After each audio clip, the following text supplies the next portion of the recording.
Seguimos analizando la propuesta de las llamadas enmiendas que reforman la Constitución y que pretenden modificar el rol de las Fuerzas Armadas.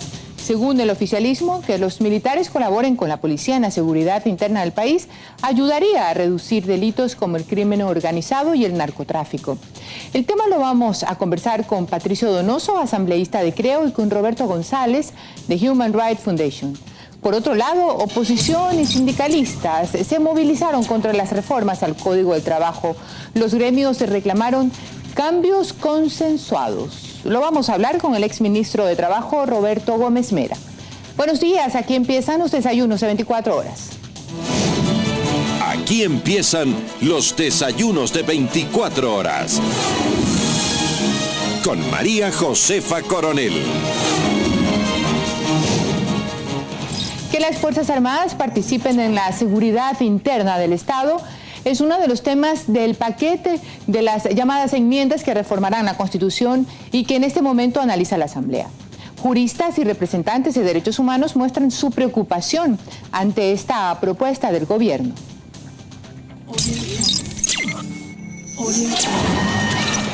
El gobierno considera que es necesario contar con las Fuerzas Armadas para optimizar el uso de sus recursos y así cooperar con la seguridad integral del Estado de manera conjunta con la Policía Nacional. Esta fue una de las motivaciones presentadas por los asambleístas de Alianza País para que se considere modificar el rol de las Fuerzas Armadas. De ahí que si se aprueba la enmienda, las Fuerzas Armadas estarían facultadas para colaborar con la policía en la seguridad interna del país, una labor que ya han venido haciendo de forma intermitente, pero con buenos resultados, según el ministro de Defensa, Fernando Cordero. La gente, cuando se le encuesta, está absolutamente de acuerdo en que complementariamente, no estamos pensando en suplantar a la policía, nadie está pensando en que los militares tienen que cuidar el orden público permanentemente. Complementariamente, las Fuerzas Armadas pueden trabajar en tiempos de paz.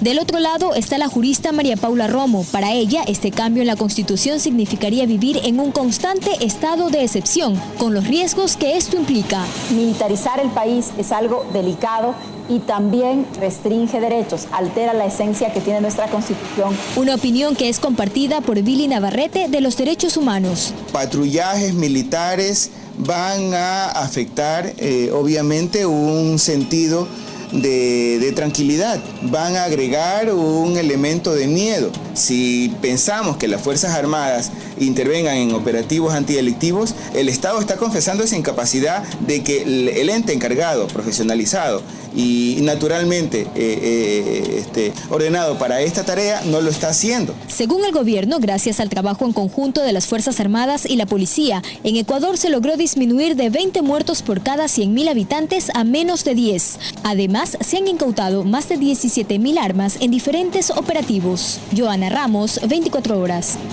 Para profundizar el análisis de esta reforma a la Constitución nos acompaña Patricio Donoso, asambleísta del movimiento Creo. Patricio, muy buenos días. Gracias por estar con nosotros. Y también nos acompaña Roberto González vía Skype de Human Rights Foundation. Gracias a ambos por estar con nosotros analizando este tema. Empezamos con Roberto. Hay una polémica en el país y seguramente esta misma polémica se ha generado en algunos otros países cuando la solución ante el crimen organizado es la colaboración de las Fuerzas Armadas. Exactamente, ¿de qué manera son eficientes estos trabajos en conjuntos o exactamente de qué peligro estamos hablando? A ver, buenos días, María Josefa, primero que todo, y un saludo a toda tu audiencia. Efectivamente, como bien lo decís vos, hay un riesgo en utilizar las Fuerzas Armadas para actividades de policía. Creo que primero que todo tenemos que analizar si es razonable o no utilizar a las Fuerzas Armadas en actividades de policía para combatir la delincuencia, ¿no? Para combatir el crimen organizado. Por ejemplo, hay razones que llevan a los gobiernos a requerir a las fuerzas castrenses a involucrarse en actividades de seguridad ciudadana. Por ejemplo, hay crecientes problemas de violencia, ¿no? De delincuencia organizada, de narcotráfico, de terrorismo. En el caso de Colombia, ¿no? Una guerrilla armada. Y también puede llevar a esto el personal insuficiente en las policías nacionales. Esos son algunos motivos de los que por lo generalmente el gobierno utiliza, o los gobiernos utilizan para llamar a las fuerzas castrenses. Ejemplos de esto en Latinoamérica abundan, por ejemplo, en el caso de México, con el gobierno del presidente Felipe Calderón y con el gobierno del actual presidente Enrique Peña Nieto, se ha utilizado a las Fuerzas Armadas para combatir el crimen organizado, el narcotráfico. Igual en Centroamérica, en Guatemala, en El Salvador, en Honduras y en Nicaragua se ha utilizado para combatir a las maras y para combatir a los carteles del narcotráfico. También se ha utilizado en Chile o en Argentina con la Gendarmería Nacional, por ejemplo. Ahora hay que analizar, o sea, si es razonable, en principio es razonable utilizar a las fuerzas castrenses para combatir un mal, ¿no? Al crimen organizado. Pero ahora analicemos el contexto de Ecuador. Ecuador, lamentablemente, no es una democracia, ¿no? Ecuador es un autoritarismo competitivo, de conformidad con una clasificación muy aceptada de un profesor de la Universidad de Harvard llamado Steven Levitsky. Ha perdido sus características de democracia en base a los elementos esenciales de la democracia del artículo 3 de la Carta Democrática Interamericana, y te los menciono algunos para darle contexto a esto. Por ejemplo, el respeto de las libertades fundamentales, ¿no? El acceso al poder y el ejercicio del poder con sujeción al Estado de Derecho, que significa la alternabilidad en el ejercicio del poder, ¿no? Respetar un régimen plural de partidos políticos y respetar la independencia entre los poderes del Estado. Roberto, quedémonos ahí un ratito porque está con nosotros al mismo tiempo Patricio Donoso, eres asambleísta en este momento, y nos gustaría iniciar la reflexión con una frase que acabas de decir, es si es razonable o no. Patricio, usted conoce la realidad de nuestro país mucho más de cerca que nuestro otro invitado, entonces quisiéramos su opinión con respecto a si la delincuencia, el narcotráfico y el crimen organizado le parece que son razones suficientes para que esta enmienda o reforma constitucional entre en vigencia. María Josefa, buenos días. Roberto Cosa igual. No, de ninguna manera. Dos proverbiales conceptos. Uno, el uso progresivo de la fuerza, consustancial con la actividad policíaca, y la proporcionalidad de las armas. Me explico. Si un asaltante con un cuchillo está haciendo su trafacía, no ha de entrar un policía a meterle un tiro, pues. Eso comprende la policía. La policía está entrenada, María Josefa, para ser amigo del ciudadano, para ayudarle a la señora a cruzar la calle, para darle una dirección, para evitar un asalto, temas de tránsito. El militar está para matar al enemigo. El militar es enemigo del enemigo. El policía es amigo de la ciudadanía. Por eso es que acá en el Ecuador, Roberto, hace ya 12 años, se instauró lo que se llama la unidad de policía comunitaria. Una idea española muy buena, copiada ya, emulada en Chile, en Colombia y hace 12 años en el Ecuador. Y esa policía comunitaria está ayudando al ciudadano, obviamente combatiendo al delincuente, pero no pidiéndole que sea ayudado, si cabe el término, por militares que están preparados para otra cosa, aún desde el uso de las armas, María Josefa. Bien, Patricio, pero solamente un ratito ahí y le contamos a Roberto.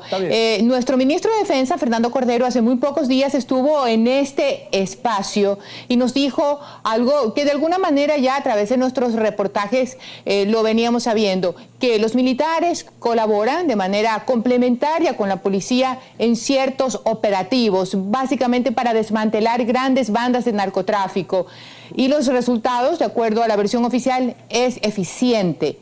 Entonces, ¿cuál sería el punto intermedio para evitar un peligro con las características de la democracia de nuestro país y que esta intervención de las Fuerzas Armadas de alguna manera le dé la mano a la Policía Nacional, que como dice Billy Navarrete del Comité de Derechos Humanos de Guayaquil, pues parece que no le alcanzan sus esfuerzos para poder derrocar este sistema?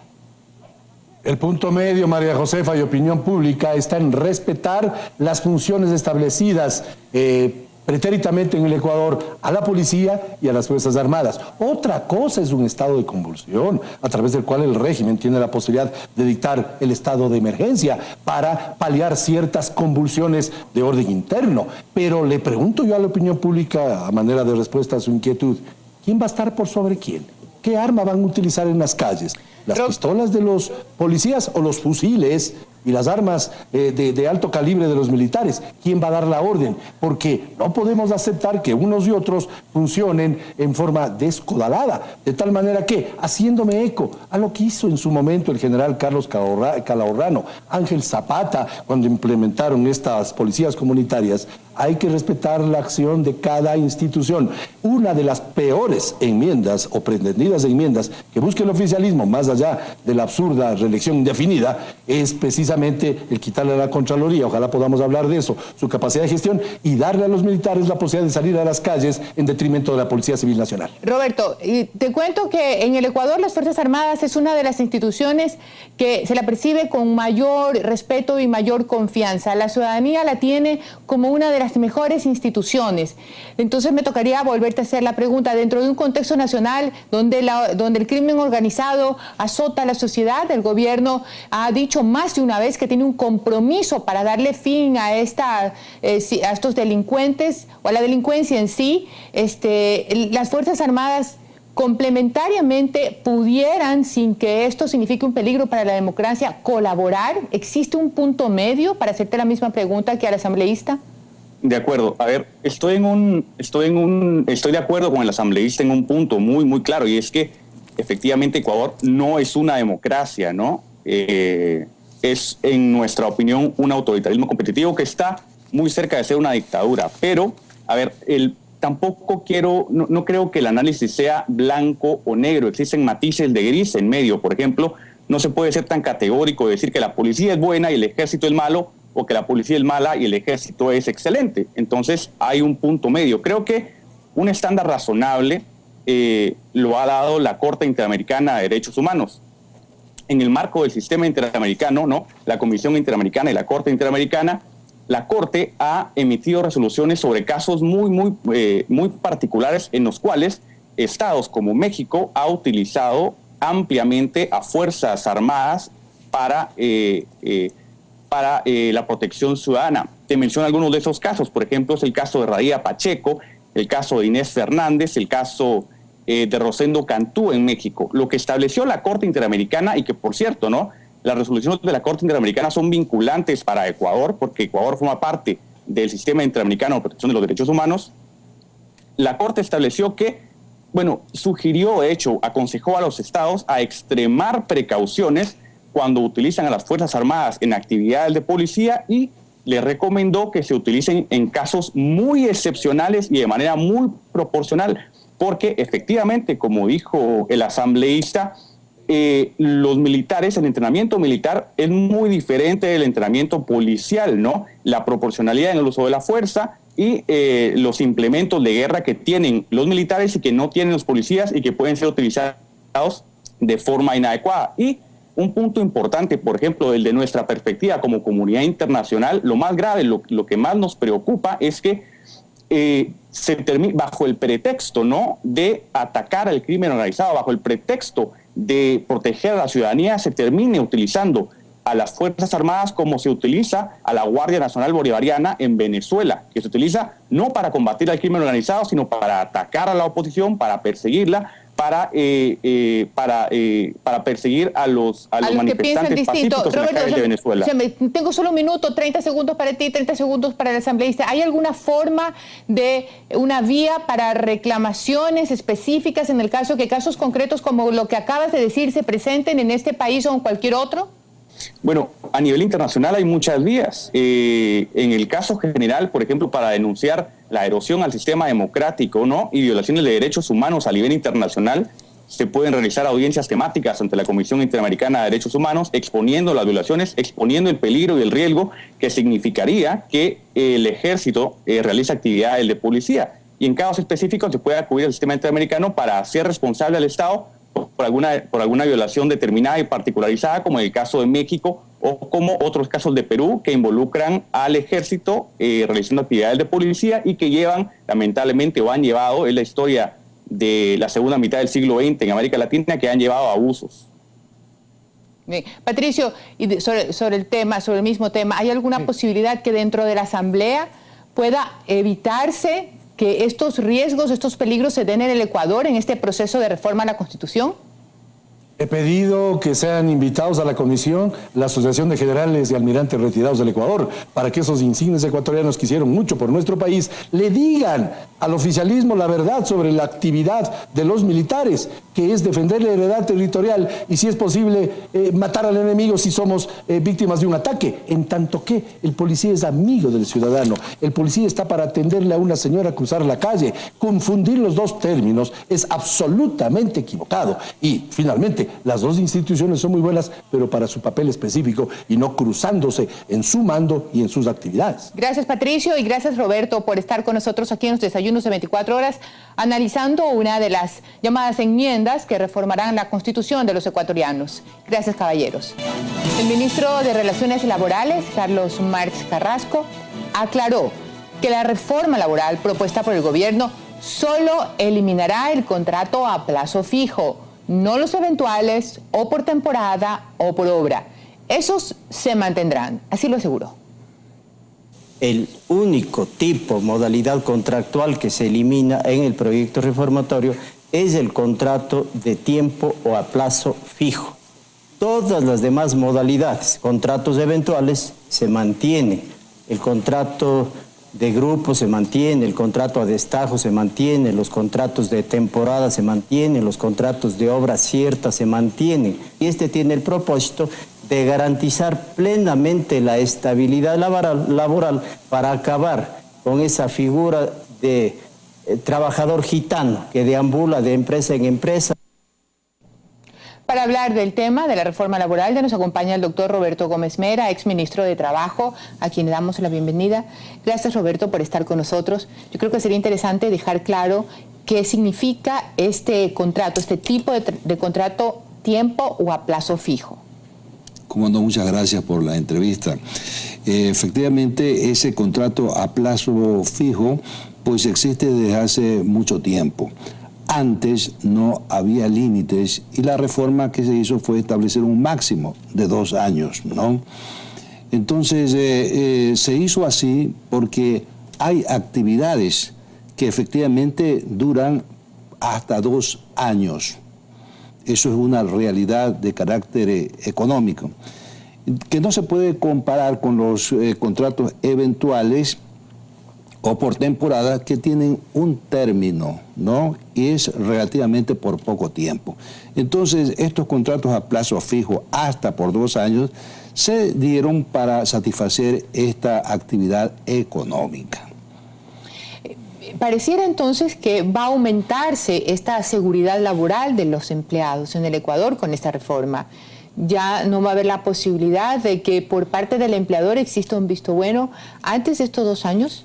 ¿O no? ¿Qué significa en términos de estabilidad para los empleados, particularmente esta reforma? Claro, que definitivamente no va a haber contrato a plazo fijo. Entonces, todos los contratos que no sean eventuales o por temporada serán a plazo indefinido. Lo que significa que a efectos económicos la indemnización es mayor. Si la indemnización seguirá las normas establecidas en el Código. Para contrato indefinido. Exactamente, para contrato indefinido.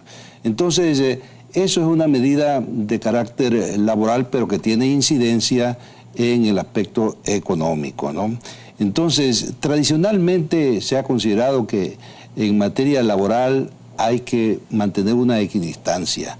Por eso es que siempre se habló de un tripartismo en las relaciones laborales, el Estado por un lado, los trabajadores y los empresarios, y el esfuerzo de todos los gobiernos ha sido conciliar esta tarea hasta la actual administración, en que le cambió el carácter al Ministerio de Trabajo y le puso inclusive otro nombre, se llama de Relaciones Laborales, convirtiendo al Ministerio del Trabajo ya no en un ente regulador, sino en una especie de gran jefe de personal de todo el país, porque eso es lo que hay actualmente. Entonces, se trata, a mi modo de ver, de resolver un problema político o una necesidad política afectando a aspectos laborales que tienen su incidencia en el plano económico.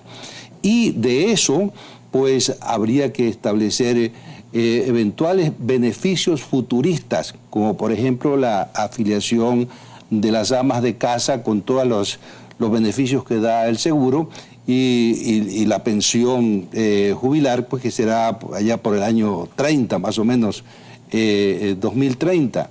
Entonces son cuestiones futuristas, hipotéticas, versus problemas reales del momento. ¿Cuáles son los problemas reales? Que esto evidentemente va a endurecer las condiciones económicas para que haya inversión en el país. Y el problema número uno del Ecuador es la falta de inversión privada, suficiente para generar grandes cantidades de empleo, que es lo que también necesita el país urgentemente. El ejemplo que usted ha traído a colación en su última respuesta, básicamente el tema de las amas de casa, que a partir de la vigencia de esta reforma, si llega a pasar por la Asamblea, van a afiliarse, pero no con servicios de salud, sino por jubilación. Por jubilación, sí. Esto sin duda pues, va a tener que pasar un tiempo para que ellas puedan acceder a esos recursos cuando se les cumpla el plazo para declararse jubiladas. ¿Qué tiene que pasar entonces en ese tiempo para que, en primer lugar, en el camino no se derogue porque no va a alcanzar la plata, o porque no hay inversión, o porque no hay trabajo? ¿Qué tiene que pasar? Porque suena noble y suena bueno y suena positivo esta reforma, de que las amas de casa tengan por lo menos al principio esto. Algo tenemos que hacer como país y como sociedad para garantizar que esto en un futuro sea efectivo, ¿no le parece? Sí, efectivamente la intención es buena, pero es eventual e hipotética. ¿Por qué? Porque básicamente esto depende de los cálculos actuariales. Para una pensión de esta naturaleza tiene que haber suficientes cálculos actuariales y los ingresos.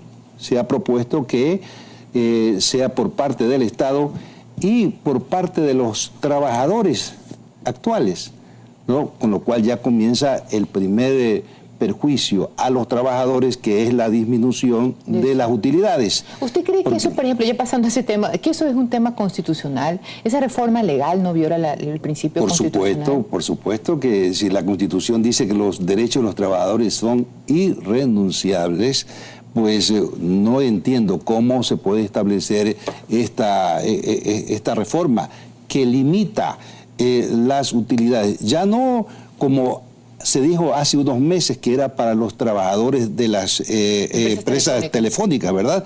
Ajá. Ahora se ha cambiado y es para todo el mundo, para todo el mundo. Entonces, las utilidades que siempre se dijo tenía dos objetivos. Primero, que sea una manera de equilibrar los sueldos, porque tradicionalmente en el país los sueldos son insuficientes. Entonces, de esta manera, de alguna manera se nivelaba, o si no se nivelaba, pues se establecía un buen incremento. Y lo otro es motivar al trabajador para que su servicio, su trabajo sea pues optimista y sea en beneficio de la empresa en aras de la producción y la productividad. Gracias, Roberto, por estar con nosotros. Muchísimas gracias por compartir su análisis en esta reforma laboral.